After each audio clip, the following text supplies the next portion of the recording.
Dobar dan, kako što веќе најавивте, најави мојот колега Александар Петерски, го продолжувам серијалот Воутински брифинг околу се уште не до крај откриениот инвестицијски план на владата, која планира до 7 до 8 години во Македонија да се инвестираат околу 8 милиарди евра. Политичката позадина и реалност и нереалноста веќе коментира Горан Рафајловски и се разбира професорот Зоран Ивановски, а сега е традиционалниот мој диалог со Мирча Јовановски од Независен. Стереотипно е прашањето, но ако тежат 8 милиарди, тогаш прашањето е најверојатно што нам не очекува да процветаат 1000 ружи, како би рекле кинезите, или уште по едноставно прашање, кај ќе најдем 8 милиарди? Па добро, интервентниот план за инвестиции е среднорочен, 6-годишен план, така да тие 8 милиарди кои што ги најави премиерот Заев не се очекува да дојдат годинава или наредната година. Распределени се во периодот до 2026-2027 година, така да има простор да се бараат извори на средства. Друго е прашањето какви се околностите во кои што е сега Македонија и воопшто економијата во светот и каде може да се најдат тие пари. Кога го зборувам ова, имам во предвид нивото на јавниот долг, кој што веќе надмина 60% од бруто домашниот производ и кој што го стеснува значително просторот за натамошно задолжување на нашата држава или го стеснува просторот под некои оптимални или поволни услови кои што може да се најдат се уште на меѓународниот пазар на капитал. Така да ќе биде тешко да се обезбедат средствата, особено што самиот план за инвестиции, интервентниот план за инвестиции предвидува добар дел од средствата да се покријат од буџетски извори. Дел се од со јавно-приватно партнерство, задолжување од странство и така натаму. Ќе видиме како ќе се одвива целата постапка, какви ќе бидат капацитетите на домашните институции тоа да го реализираат. Инаку самиот план како план, мислам, кога веќе зборуваме за силни милиарди, мислам дека не е ништо ново во суштина. Бар јас така гледам на планот. Затоа што нема некои поголеми изненадувања. Владата само убаво ги спакува сите оние проекти кои што досега горе-долу се зборуваше. Сега, што туку читам или ја слушам изјавата на вице-премиерот Битичи, кој го најавува ребалансот и повторно се планираат средства за евентуално изненадување од пандемијата. Што значи дека целиот циклус на така наречениот здравствен, буџетски и развоен концепт се уште е на стаклени нозе и се уште е динамичен. Значи, не можете да кажете дека сега ќе ни останат 100 милиони од здравствениот буџет, па ќе пренасочиме. Но има една работа која останува, едната работа ја спомна, тоа се нашиот капацитет за натамошно задолжување.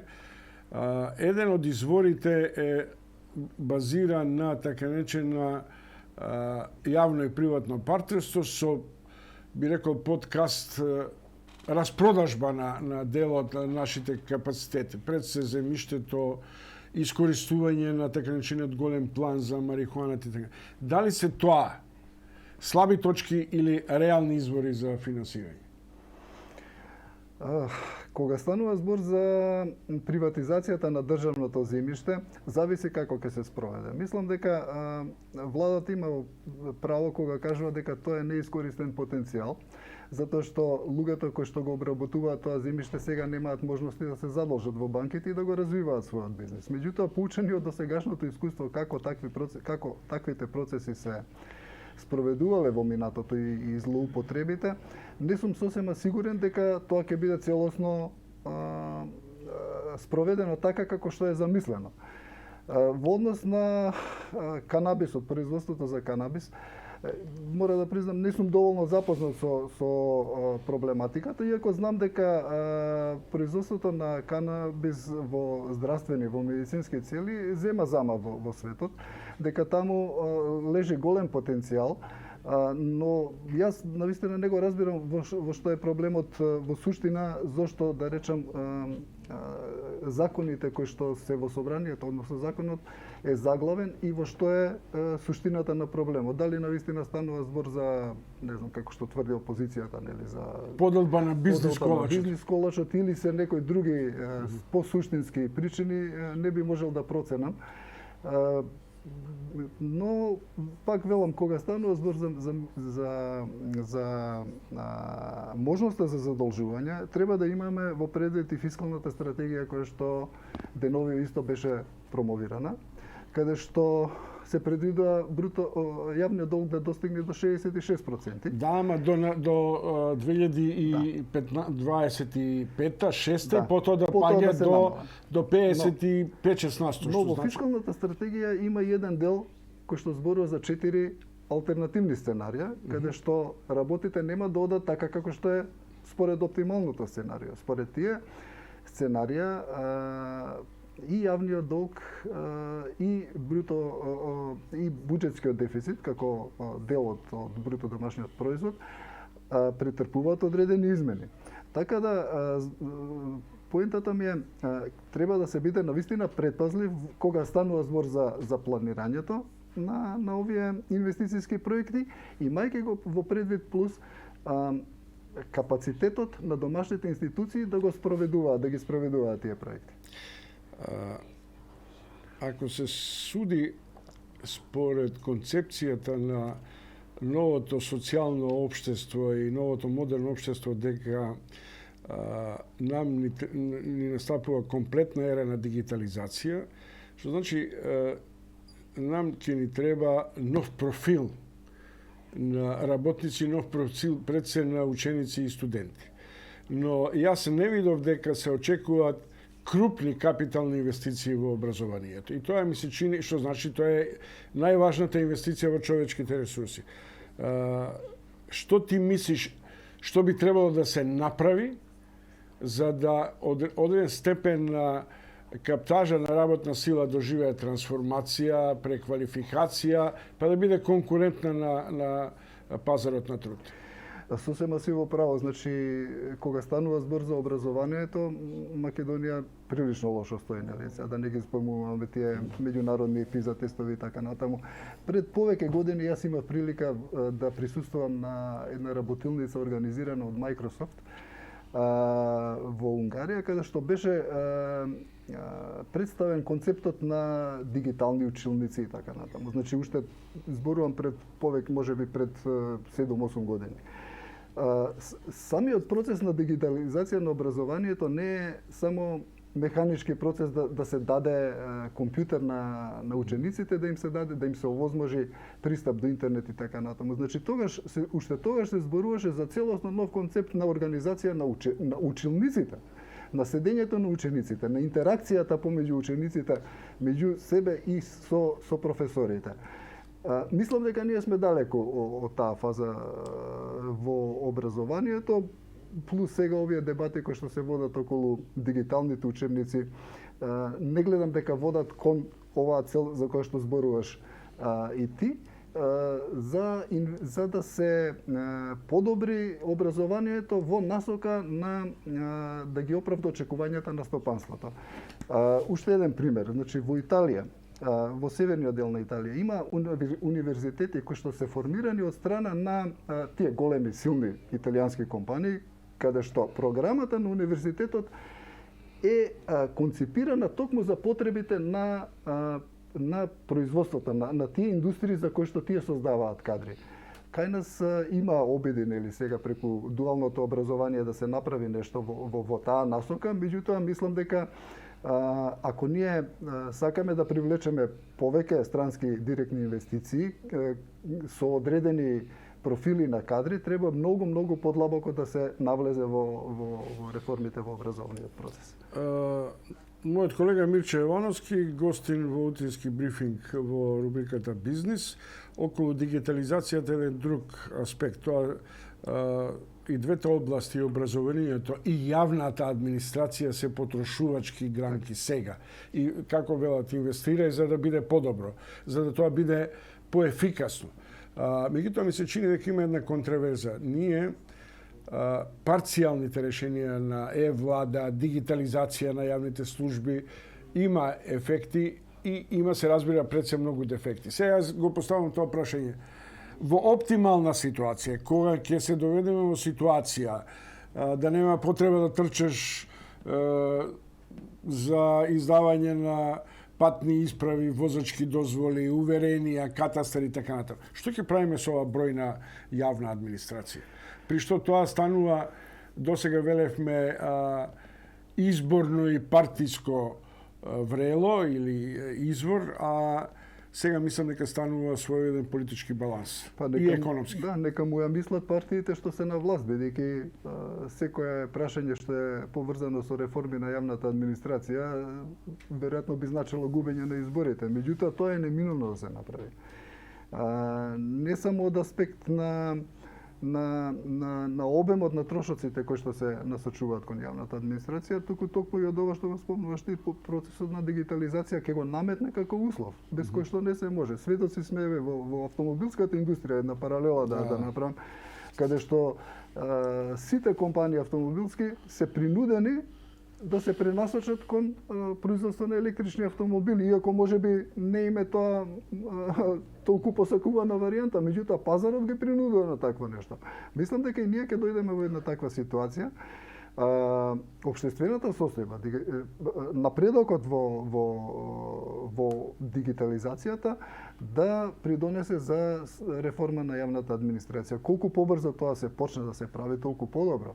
Кога станува збор за дигитализацијата, односно за секторот на IT услуги, не треба да забораваме дека тоа е еден од најдинамичните, еден од оние сектори на кои што може да се потпира натамошниот развој на нашата држава. Затоа што тој не бара присуство, нели, да се биде, може целата работа од тука да се сработи за било кој клиент. Тоа е точно и тоа е мобилно и прилично ефикасно концепирана IT индустрија во Македонија, меѓутоа се чини дека сепак кога IT индустријата ќе стане општествено добро, кога нема да биде само професија сама по себе и сама за себе во однос на проектирањето и така натаму.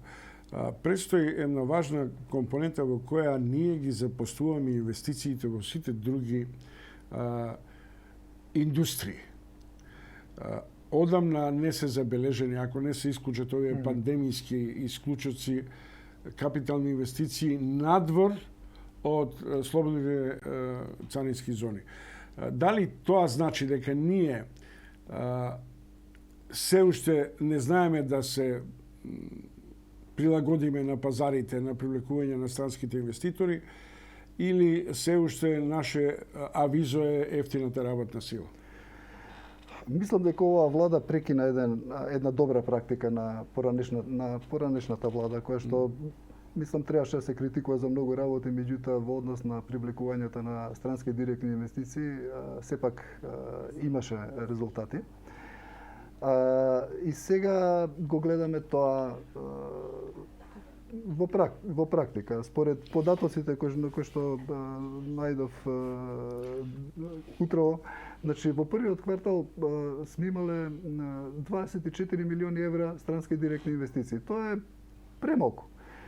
И повеќето се должи на реинвестирана добивка или на некои такви компоненти. Значи, иако има неколку компании со кои што се потпишаа договори, сега да не зборуваме дека тоа е дека оваа политика што спроведува владата е без целосни ефекти, меѓутоа зборот ми е дека не се доволни.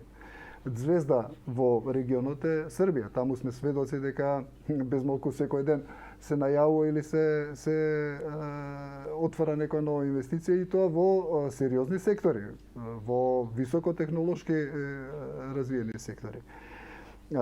Мислам дека тука владата треба да направи многу повеќе, затоа што не знам колку се сеќаш на времето, мислам од германските амбасадори во Македонија велеше за Македонија дека е празен лист на хартија, нема зборувам пред да се почне таа интензивна кампања на представување на Македонија како поволна дестинација за странски инвестиции.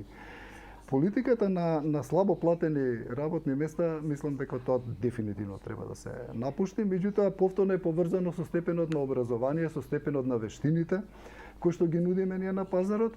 Инаку ние дојдовме во една апсурдна ситуација, јас своевремено и пишував еден коментар на таа тема, значи за време на претходната влада, каде што Македонија на кинезите им се нудеше како ефтина дестинација со ефтина работна сила. Мислам, беше помалку апсурдно, иако Кина сега е далеко од тоа, нели, што беше таму веќе работната сила воопшто не е ефтина, па тие своето производство го пренасочуваат во други земји каде што трошоците за производство се многу помали.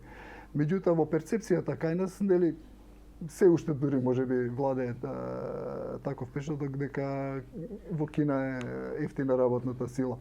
И дотолку беше поголем тој апсурд кога ние им се нудевме на кинезите како главен аргумент ни беше токму ефтината работна сила, а не вештините, не инфраструктурата или други компоненти кои што се исто многу важни. Мијче Јовановски, го завршуваме бизнис брифингот со прашање кое ги интегрира политиката и бизнисот. Почна пуштањето на патишта, сета среќа што селските чешми уште не се отвараат и така натаму. Наспроти тоа има големи најави дека Шапка сега ќе се предаде на концесионер, дека таму во наredните 10 години најмалку 500 милиони ќе влезат. Од сето тоа што сега се отвара, овие така наречени